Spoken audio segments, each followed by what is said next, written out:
আমার চ্যানেলে তোমাদের সকলকে স্বাগত। আজ আমরা ক্লাস 6-এর রায় ও মার্টিন প্রশ্নবিচিত্রা থেকে পরিবেশের তৃতীয় পর্যায়ক্রমিক মূল্যায়নের প্রথম স্কুল সলভ করব।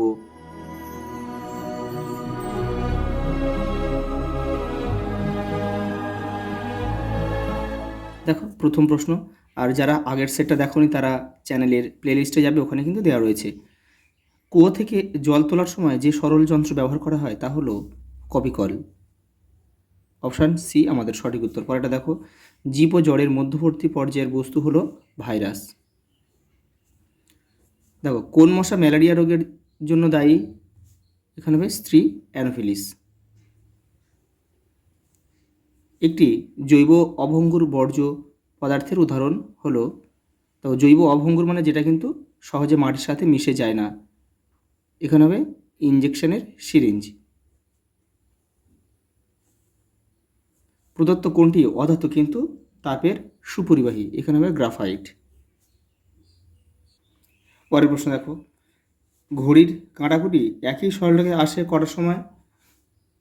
6টা। হাততালি দেওয়ার সময় কোন শক্তি শব্দ শক্তিতে রূপান্তরিত হয়?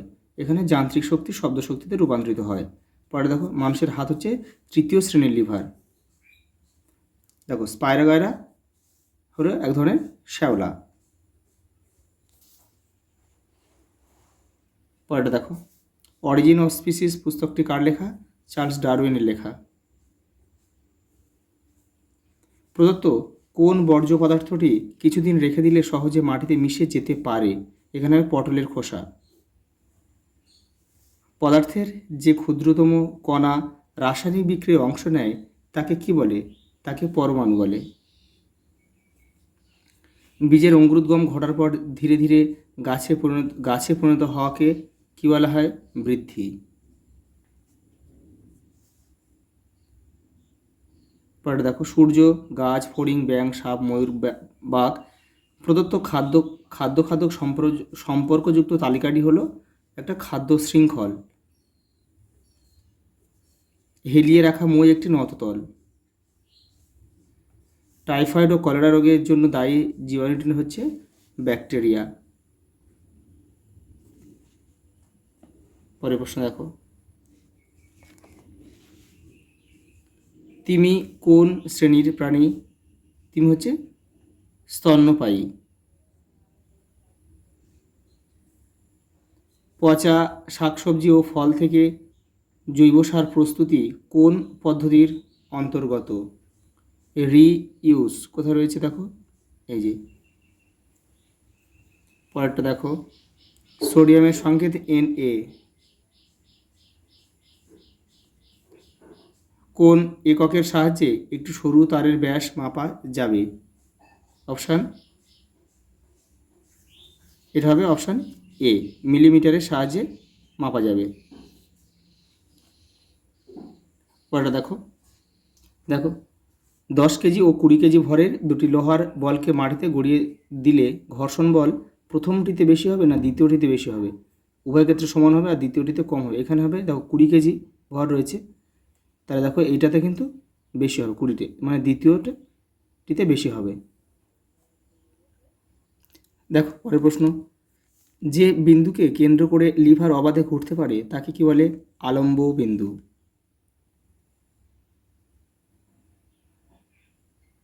আলময়। শামুক, ঝিনুক প্রভৃতি প্রাণী কোন পর্বের অন্তর্গত? মোলাস্কা।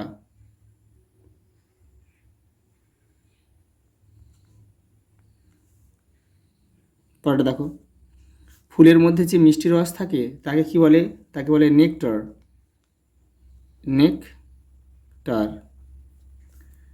পচা ফল হলো এক প্রকার দেখো বর্জ্য পদার্থ, এটা হচ্ছে জৈব ভঙ্গুর।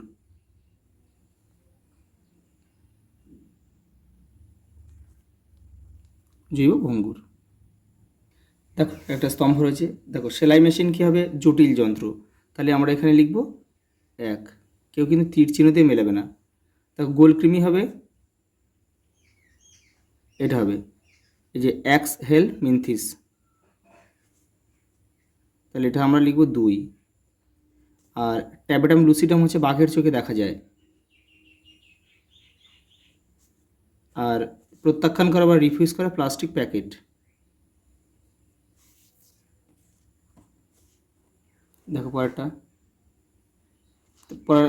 রয়েছে, দেখো সি এর দাগে সত্য অথবা মিথ্যা নির্বাচন করো। দেখো ওজোন গ্যাস ত্রিপরমাণুক, এটা সত্য। কোনো বস্তুর ভর মাপার জন্য সাধারণ তুলা যন্ত্র ব্যবহার করা হয়, সত্য। টারবাইন ঘুরিয়ে যান্ত্রিক শক্তির রূপ বদলে বিদ্যুৎ শক্তি পাওয়া যায়, এটাও কিন্তু সত্য। দেখো পরেরটা কি বলেছে, H2SO4 অণুতে পরমাণু সংখ্যা 7টি। দেখো এখানে এটাও কিন্তু সত্য, কারণ অক্সিজেন, এখানে দেখো অক্সিজেন 4টে, সালফার একটা, হাইড্রোজেন 2টো, 7টা, তাহলে সত্য। আর আলোকবর্ষ একটি মৌলিক একক, এইটা মিথ্যা, এটা হবে, এটা দূরত্বের একক, দূরত্বের একক এটা। আর ঘর্ষণ বল যে দুই তলের মধ্যে ক্রিয়াশীল, সেই তল দুটি প্রত্যেকে আলাদাভাবে একে অপরকে ঘর্ষণ বল প্রদান করে, সত্য। শুধু একটাই কিন্তু এখানে মিথ্যা হলো। দেখো পরের প্রশ্ন, একটি প্রথম শ্রেণীর লিভারের রেখাচিত্র আঁকো। তোমাদের বইয়ে দেখো 136 নম্বর পেজে রয়েছে। দেখো এই যে এটা আঁকবে, এই যে এটা ঠিক যেমন আছে তেমন কিন্তু আঁকতে হবে। দেখো পরের প্রশ্ন, কর্ডাটা বলতে কি বোঝায়। দেখো তোমাদের বইয়ের 144 নম্বর পেজে রয়েছে। দেখো এখান থেকে তোমরা করবে, এই যে কর্ডাটা। দেখো প্রথম স্তম্ভে দেওয়া প্রাণীরা, প্রথম স্তম্ভ বলতে কিন্তু এই প্রাণীগুলোর নাম এখানে লিখে দেবে, এই যে এখানে লিখে দিয়ে তারপর লিখবে যে যাদের নোটোকর্ডের বদলে মেরুদণ্ড গজায় তারা হলো মেরুদণ্ডী বা ভার্টিব্রেট প্রাণী, এই যে এটা পরে লিখবে। দেখো পরেরটা দেখো, কোন সামাজিক পতঙ্গ আমাদের ক্ষতি করে থাকে। এখানে আমরা লিখতে পারি ভীমরুল,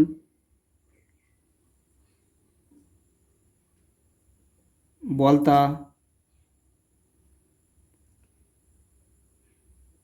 উই পোকাও আমরা লিখতে পারি।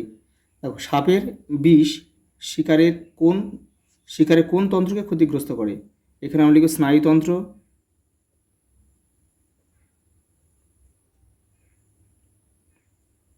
আবার কিছু কিছু সাপ আছে তাদের বিষ কিন্তু আবার রক্ত সংবহনতন্ত্রকে আঘাত করে, রক্ত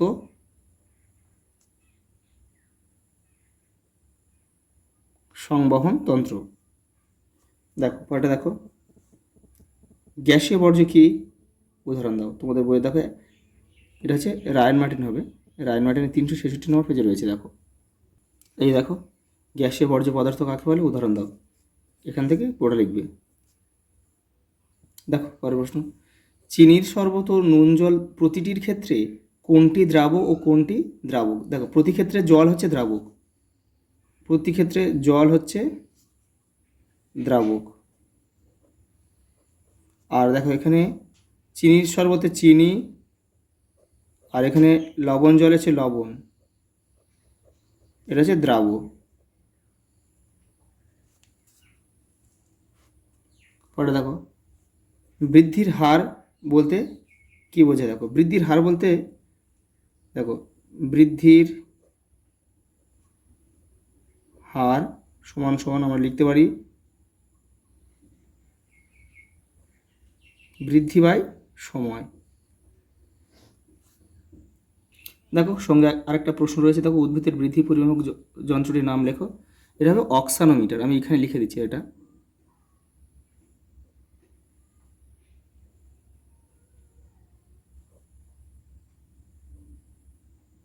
অক্সানোমিটার বা আর্ক অক্সানোমিটারও তোমরা লিখতে পারো। এই দেখো লিন্ডেম্যানের 10% সূত্রটি লেখো। দেখে নাও তোমাদের বইয়ের 95 নম্বর পেজে রয়েছে। এই দেখো এটা এখান থেকে এই পর্যন্ত লিখবে। দেখো পরের প্রশ্ন, পাহাড়ে ওঠার পথ খাড়া না করে ঘুরিয়ে করা হয় কেন। দেখো রায়ান মার্টিন 278 নম্বর পেজে রয়েছে, এটা তোমাদের লিখবে। এই যে পাটা দেখো, ওর সঙ্গে আরেকটা প্রশ্ন রয়েছে, ঘুড়ি ওড়ানোর লাটায় কী জাতীয় সরল যন্ত্র। আমরা এখানে কী লিখব, ও চক্র, চক্র ও অক্ষ। রোহিণী কাকে বলে, উদাহরণ দাও। দেখে নাও রায়ান মার্টিন 315 নম্বর পেজে রয়েছে। এই দেখো রোহিণী, উদাহরণ কিন্তু দিতে হবে, ঝুমকোলতা, মটরশুঁটি ইত্যাদি। দেখো ওর সঙ্গে একটা প্রশ্ন দিয়েছে, দেখো একটি থ্যালাস প্রকৃতির মসের উদাহরণ দাও। তোমরা লিখবে এটা রিক্সিয়া। রিক্সিয়া। পরেটা দেখো, পরিযায়ী কাদের বলে, দুটি পরিযায়ী পাখির নাম লেখো। দেখে নাও। এই দেখো তোমাদের বইয়ের 167 নম্বর পেজে রয়েছে, যারা শীত পড়লে শীতের দেশ থেকে গরমের দেশে চলে আসে, শীতকালে আবার সেখানে ফিরে যায়, তাদের কি বলে, পরিযায়ী পাখি বলে। তা উদাহরণ দেখে নাও। এর লিখবে তোমরা খঞ্জনা আর কাজল পাখি।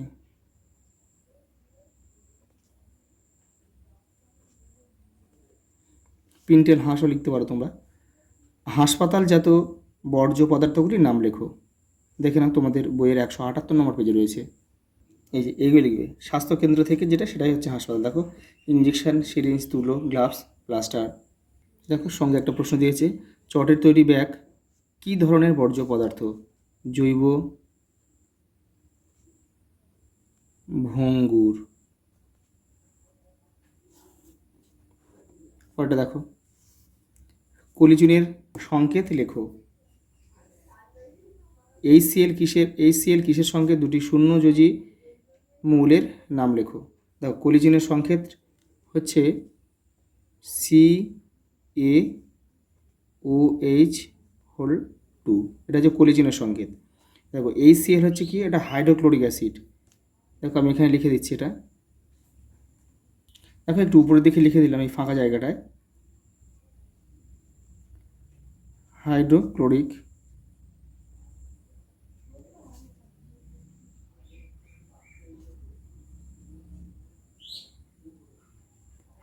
অ্যাসিড।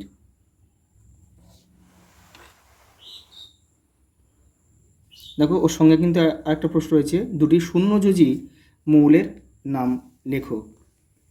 দেখো এখানে হচ্ছে আমি এখানে লিখে দিচ্ছি এটা, এটা হচ্ছে হবে হিলিয়াম, আর আমরা লিখব কি, হিলিয়াম আর হচ্ছে নিয়ন, মানে নিষ্ক্রিয় মৌলগুলোর নাম লিখলে হয়ে যাবে দুটো, এটা কিন্তু এটা আলাদা। পরেরটা দেখো, সময় কাকে বলে। দেখো তোমাদের বইয়ের এটা হচ্ছে 69 নম্বর পেজে রয়েছে, সময় কাকে বলে। এই দেখো, কোনো দুটি ঘটনার মধ্যে যতক্ষণের ব্যবধান তাকে আমরা সময় বলি।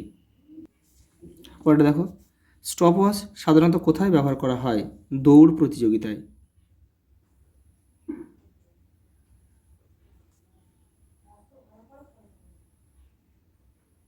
দৌড় প্রতিযোগিতায়। উষ্ণতা মাপা হয় কোন যন্ত্রের সাহায্যে, থার্মোমিটার।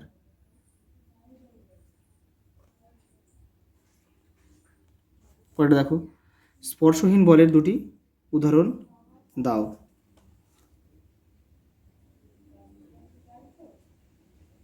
অভিকর্ষ, তারপরে চৌম্বক বল। এসআইতে ওজনের একক কি, নিউটন।